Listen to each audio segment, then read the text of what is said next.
Blessings, fellow YouTubers, disciples, and fellow taxpayers. Welcome, church. Welcome, world. This is the Oilfield Disciple, cruising with Jesus. Just got a few minutes before I get to Bible study, and I was sitting there watching some silly videos of college kids these days as they're being asked the question if they knew what the State of the Union address was, and if they agree with the new Green Deal by Alexandria Ocasio-Cortez. Quite interesting. About all I can say about that. Usually the Cruising with Jesus channel is reserved for speaking on Christ, but I think we can equate Christ with this one here. Of course, this is going to be more political than discipleship, but we still have to live in the world. We still have to go through this world, so we can't bury our head in the sand and pretend like everything's going to just go away. The idea of socialism is becoming more and more apparent here in America. That's what we're looking at within the next 10, 15 years, probably.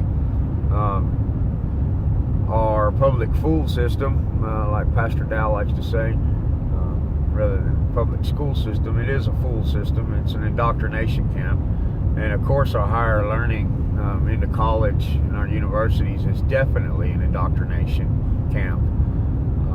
So if you're not grounded in faith, grounded in common sense, when you go to these higher learning indoctrination camps called universities, disguised as education centers, you are going to be quite twisted when you get out of there. I'm convinced, after some of the things I've seen in the last 10 years, what I've been witnessing. Probably 20, 30 students asked the simple question, what is the State of the Union address? What's it mean? They didn't have a clue. When asked the question, would you give up your car for this new Green Deal that Ocasio-Cortez has proposed as under the auspice of the Green New Deal? Her idea is that in 12 years, if we don't do away with all fossil fuels, then the world's going to fall apart, crumble, which is ludicrous. I've been in the oil field about 25 years now. Our regulations that we have to abide by just to protect the environment supersede anything that comes from the mining industry, to where we would get these NiCad batteries and all that. The footprint that we leave behind is minimal after a well is drilled, and on and on and on and so forth. But the simple fact is she's making it out to be, all about vehicles, and got to do away with gasoline and diesel and petroleum, for that matter. Well, I'm all for smarter energy, but in this case, it's not even viable, let alone consentical. It blows my mind. Okay, cool, y'all give up your cars, that's fine, y'all get after it. Me, on the other hand, no, you ain't getting my car, you ain't getting my truck. But that's just like one itty bitty part of what petroleum products do. If you are watching this video, you're dealing with petroleum. Petroleum is necessary for all plastics. Petroleum is necessary to get all plastics, all products shipped from point A to point B. Petroleum is involved in every aspect of our lives, unless you are a mountain man that made your own axe out of rock and wood and bamboo shoots or whatever, and made your own cabin, make your own clothes. You deal with petroleum. We cannot do away with petroleum. We won't do away with petroleum. For one, it's too big of an industry. It's never going to happen. There's too much money made. Where do you think these politicians get their wealth? Petroleum being a huge part of that. The big oil tycoons, they put lots of money in these politicians' pockets. And this freshman representative soon going to figure that out. Al Gore has made $1 trillion on his dumbass, what was that, global warming scheme, fraud. There's no such thing as global warming. Yeah, there's climate change, but it ain't got nothing to do with what their premise is.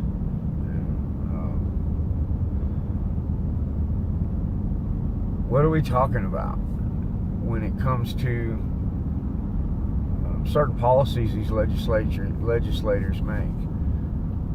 And where are we at? Are we even paying attention to what they're doing? The problem is we're not. What amazed me was these kids where I asked, and I say kids, they're college age young adults, but they're just kids as far as I'm concerned. My children, young teenagers, have more sense than most of these kids I seen yesterday. Were asked what the State of the Union address was and what it meant. Didn't have a clue. The next question was, did you vote? Well, yeah, we voted. Who'd you vote for? Oh, we voted for Hillary. What does that say? I'll leave it at that. The two people that got it right, that knew what the State of the Union address was when asked if they voted, the answer was yes. And who they voted for for Trump. Now, I'm not saying everybody that votes for Hillary is an idiot and everybody that votes for Trump is smart. That ain't what I'm saying. But, kind of if the shoe fits, I put it on and wear it a minute.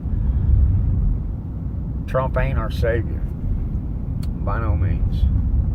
But I do believe he has the best interest of American values, old-fashioned American values at hand, and in the best interest. And he's getting fought at every corner to do so.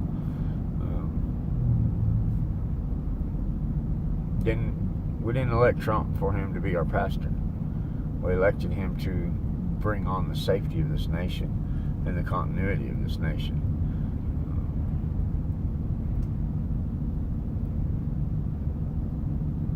I think we get confused on where we're supposed to be on certain sides. But I just wanted to hit on this political thing here a minute. Make sure, see if anybody's even paying attention to what's going on. Of course, abortion has been in the hot topic in the front page news, which of course we're still not doing nothing about it. We're just talking about it, which we're good at that as Americans. Post me a video on Facebook.